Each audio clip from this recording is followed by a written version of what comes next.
আমি যদি কোনো রেসিপি বানাই আর আমার বর যদি সেটা খেয়ে বলে যে খুব সুন্দর হয়েছে, তোমাদেরকে বলে বোঝাতে পারবো না আমি কতটা পরিমাণ খুশি হই।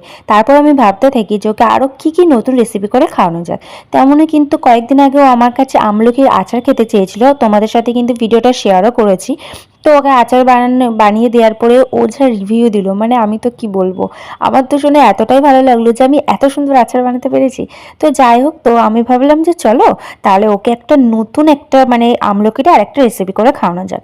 তো সেরকমই কিন্তু ভাবনা চিন্তা নিয়ে রেসিপিটা করছে। এটা শুধুমাত্র যে এর জন্য তা নয়, এটা সর্দি কাশি যাদের হজমের সমস্যা হচ্ছে সবাই কিন্তু রেসিপিটা করে বাড়িতে খেতে পারো।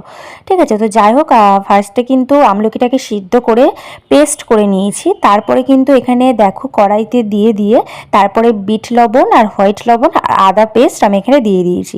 দিয়ে দেওয়ার পরে কিন্তু এখানে তোমরা একদমই চিনি ব্যবহার করবে না, কারণ চিনিটা দিলে কিন্তু এটা যে গুড় এটা থাকে সেটা কিন্তু থাকবে না। এটা কিন্তু মিছরি কিংবা গুড় দিয়ে তোমরা করবে, ঠিক আছে। তো দেখো আমি এখানে সাদা মিছরি আর এখানে লাল মিছরি অ্যাড করেছি, তোমরা চাইলে যে কোনো একটা অ্যাড করতে পারো, সেটা কোনো সমস্যা নেই। তারপরে কিন্তু ভালো করে এটা পাক দিয়ে নিতে হবে, আর এটা অনবরত কিন্তু নাড়তে হবে কড়াইতে, তাহলে কিন্তু কড়াইটা মানে লেগে যাওয়া, মানে লেগে তো এমনিতেও যাবে বাট বেশি ওরকম লেগে যেতে পারে, ঠিক আছে।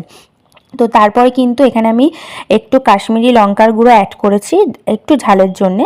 আমার যেহেতু মাম্মামও খাবে ওই জন্য কিন্তু ঝালটা আমার পরিমাণ বুঝে দিয়েছি। তোমরা চাইলে কিন্তু এটা স্কিপ করতে পারো, বাট আমার তো মনে স্কিপ করলে কিন্তু টেস্টটা তোমরা বুঝতে পারবে না।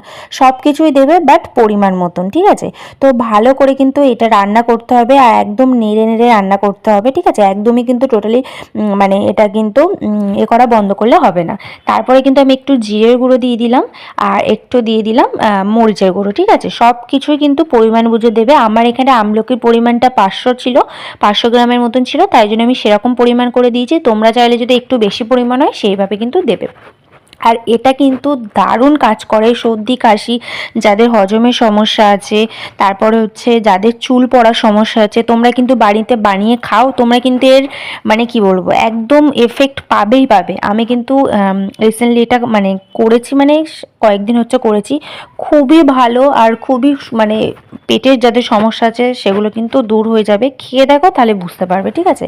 আর খেতেও কিন্তু খুবই টেস্টি হয়েছিল, আমার মাম্মাম তো খুবই ভালোবেসেছে, মানে এটা খেয়ে খুব মানে ভালো লেগেছে ওর, আমার বরেরও, ঠিক আছে।